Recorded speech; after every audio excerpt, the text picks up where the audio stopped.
औज़ुबिल्लाहिमिनश्शैतानिर्रजीम बिस्मिल्लाहिर्रहमानिर्रहीम। अस्सलाम वालेकुम प्यारे बच्चों, कैसे हो आप सब। आज हम स्टार्ट कर रहे हैं हमारे चैप्टर नंबर 1 गैसेस एक्सचेंज, गैसों का तबादला। अब गैसेस एक्सचेंज सुनते ही आपके माइंड में क्या बात जाती है। सबसे पहले तो हम, क्योंकि ये चैप्टर बायोलॉजी का है, biology is about living organism, सबसे पहले हमारे माइंड में ये बात जाती है कि इंसानों में, लिविंग ऑर्गेनिजम्स में, इंक्लूडिंग प्लांट्स, माइक्रो ऑर्गेनिजम्स, इनमें गैसों का तबादला कैसे होता है। अब रीड आउट करते हैं। फर्स्ट आप लोगों की फर्स्ट लाइन में लिखा हुआ है कि सेल्स किस तरह खुराक से एटीपी बनाते हैं। सेलुलर रेस्पिरेशन वो अमल है, यहाँ पे डेफिनेशन आप लोगों ने ये लिख लेनी है, याद कर लेनी है सेलुलर रेस्पिरेशन की। अच्छा, सेलुलर रेस्पिरेशन वो अमल है जिसमें ऑक्सीडेशन रिडक्शन रिएक्शन से खुराक में मौजूद CH बॉन्ड्स तोड़े जाते हैं और उनसे निकलने वाली एनर्जी को ATP में तब्दील कर लिया जाता है। एरोबिक रेस्पिरेशन में ऑक्सीजन इस्तेमाल होती है। इस दौरान खुराक के मादों की मुकम्मल ऑक्सीडेशन होती है।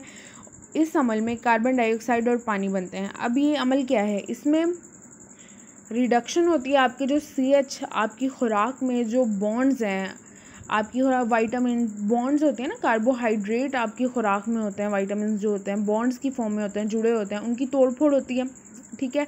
और जो एनर्जी है, बॉन्ड्स को एनर्जी में ATP में तब्दील कर दिया जाता है, ठीक है। ये आपकी है सेलुलर रेस्पिरेशन का अमल। इसमें क्या होता है, ऑक्सीजन इस्तेमाल की जाती है। अब नेक्स्ट देखें, जानदार सेलुलर रेस्पिरेशन में इस्तेमाल के लिए ऑक्सीजन अपने माहौल से हासिल करते हैं और इसे अपने सेल्स को मुहैया करते हैं। सेलुलर रेस्पिरेशन के दौरान पैदा होने वाली कार्बन डाइऑक्साइड सेल से और फिर जिस्म से निकाल दी जाती है। अब जो कार्बन डाइऑक्साइड है उसको एक्सपेल कर दिया जाता है, बॉडी से बाहर निकाल दिया जाता है। माहौल से ऑक्सीजन हासिल करने और जिस्म से कार्बन डाइऑक्साइड को बाहर निकालने का अमल क्या कहलाएगा, गैसेस एक्सचेंज या गैसों का तबादला। जितने भी अब देखें इंसान हैं, लिविंग ऑर्गेनिजम्स, वो कोई ना कोई गैस अपने अंदर लेके जाते हैं, ठीक है, जो उनकी ज़िंदगी के लिए बहुत ज़रूरी है। उसके बाद वो कोई ना कोई गैस खारिज भी करते हैं। फॉर एग्जांपल, पौधे कौन सी गैस लेके जाते हैं, कार्बन डाइऑक्साइड अब्जॉर्ब करते हैं और एक्सपेल कौन सी गैस करते हैं, वो बाई प्रोडक्ट में उनके पास ऑक्सीजन बनती है, ऑक्सीजन एक्सपेल कर देते हैं। और इंसान क्या करते हैं, इसका ऑपोजिट करते हैं। इंसान क्या करते हैं, जानवर क्या करते हैं, इंसान ऑक्सीजन लेके जाते हैं अंदर और कार्बन डाइऑक्साइड एक्सपेल करते हैं।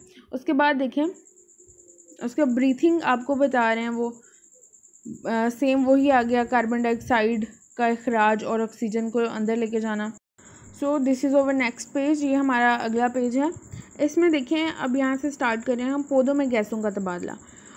अब माहौल से गैसों के तबादले के लिए पौधों में मखसूस ऑर्गन या सिस्टम मौजूद नहीं होते। पौधों में कोई मखसूस ऑर्गन या कोई मखसूस सिस्टम मौजूद नहीं है गैसों के तबादले के लिए।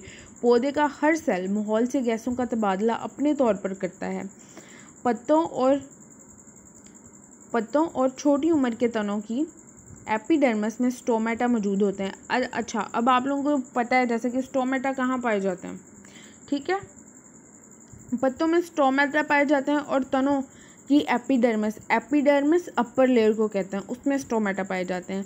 स्टोमेटा क्या है, ये सुराख होते हैं, ठीक है, जो गैसेस एक्सचेंज करते हैं। आपको पता है ट्रांसपायरेशन जब होती है तो पानी के ज़रात इससे निकलते हैं।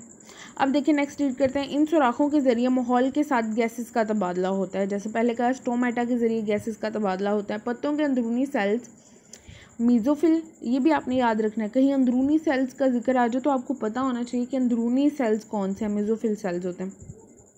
और तनों के सेल्स के माबैन खाली जगहें एयर स्पेसेस होती हैं जो गैसों के तबादले के लिए मदद देती हैं। अब देखो, पत्तों के जो अंदरूनी सेल्स हैं, मीज़ोफिल सेल्स, और तनों के सेल्स के माबैन, इन दोनों सेल्स में एयर स्पेसेस होती हैं, ठीक है, और जो क्या करती हैं, गैसेस एक्सचेंज में मदद देती हैं।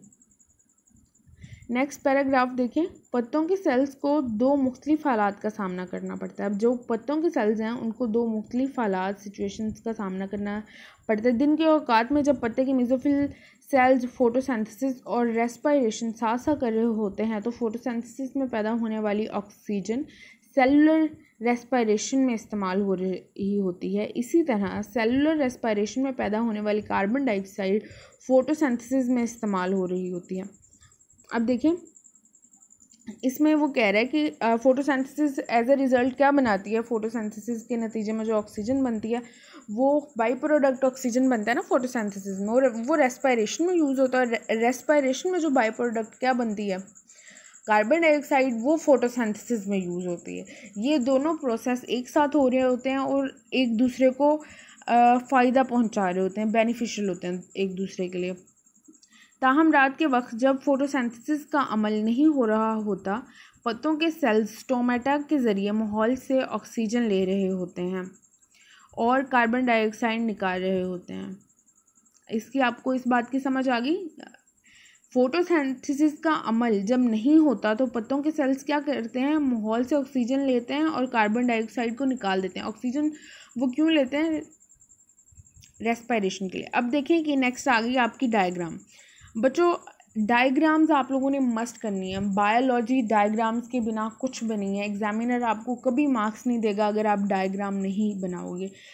आपका ये देखें बच्चों, अब आपने ये डायग्राम लाजमी बनानी है।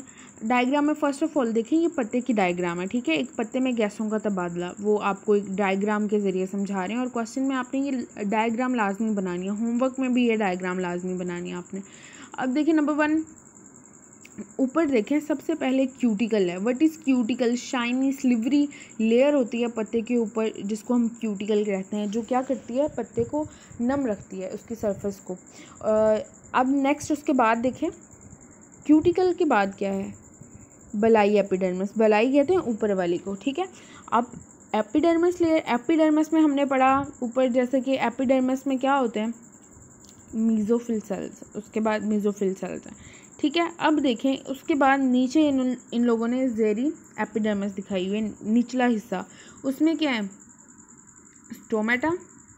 स्टोमेटा आपने देखा, स्टोमेटा सुराख है जिससे क्या हुआ, हवा बाहर निकलती है, हवा अंदर दाखिल होती है। स्टोमेटा की हिफाजत कौन कर रहे हैं, गार्ड सेल्स कर रहे हैं। गार्ड सेल्स का काम ही यही होता है कि क्या करते हैं स्टोमेटा को, जब इसमें से एक्सपेल होना होता है कुछ तो ये ओपन हो जाते हैं, और जब इम्पेल करना होता है तो क्या करते हैं, ये इम्पेल या एक्सपेल के लिए ओपन होते हैं या क्लोज होते हैं, ठीक है। उसके बाद ये हैं एयर स्पेसेस। ये एयर स्पेसेस हैं, ये सारी जहाँ पे आपको खाली मीज़ोफिल सेल्स के दरमियान में जो खाली जगह नज़र आ रही है, ये एयर स्पेसेस हैं। एयर कहते हैं हवा को, स्पेसेस जगह, मतलब ये स्पेसिफिक जगह है आपकी जहाँ से गैसेस का तबादला होगा, गैसेस गुजरेंगी, गैसेस रहेंगी जिस जगह पे, वो हैं एयर स्पेसेस। और ये कहाँ होती हैं, पत्ते में मीज़ोफिल सेल्स, ठीक है। पत्ते के मीज़ोफिल सेल्स में एयर स्पेसेस होती हैं। आई थिंक आप लोगों को ये क्लियर हो गया बच्चों टॉपिक। अगर किसी चीज़ की नहीं समझ आई आप मुझसे दोबारा पूछ सकते हो। बच्चे अब देखें पेज नंबर 4 पे, आपका पेज नंबर 4 है, लकड़ी रखने वाले तनों और बारीक जड़ों की तमाम सतह छाल से ढकी होती है। ये छाल गैसों और पानी को जज़ब नहीं कर सकती, ताहम छाल तह में मखसूस सुराख होते हैं जिन्हें लेंटिसेल्स कहते हैं। This is important. ये आपने बच्चों लेंटिसेल्स की डेफिनेशन लाजमी कर लेनी है। What are lenticels?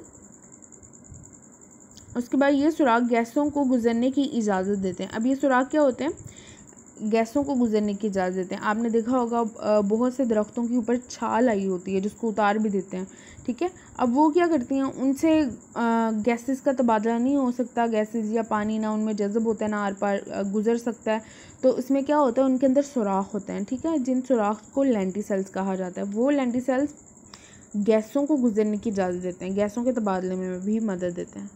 उसके बाद देखें, छोटी उम्र की जड़ों में गैसें सतह के ज़रिए अंदर और बाहर नफूज करती हैं। ये गैसेस जड़ के गिर्द मिट्टी में मौजूद होती हैं। आबी पौधे पानी में हलशुदा ऑक्सीजन जज़ब करते हैं और कार्बन डाइऑक्साइड भी पानी में ही खारिज करते हैं। ये आबी पौधों का आपको बता रहे हैं, इधर आपको पता होना चाहिए जो पानी में हैं पौधे वो क्या करते हैं, ऑक्सीजन और अपनी जो एक्सपेल करते हैं या इनटेक करते हैं कार्बन डाइऑक्साइड, वो कैसे करते हैं। ठीक है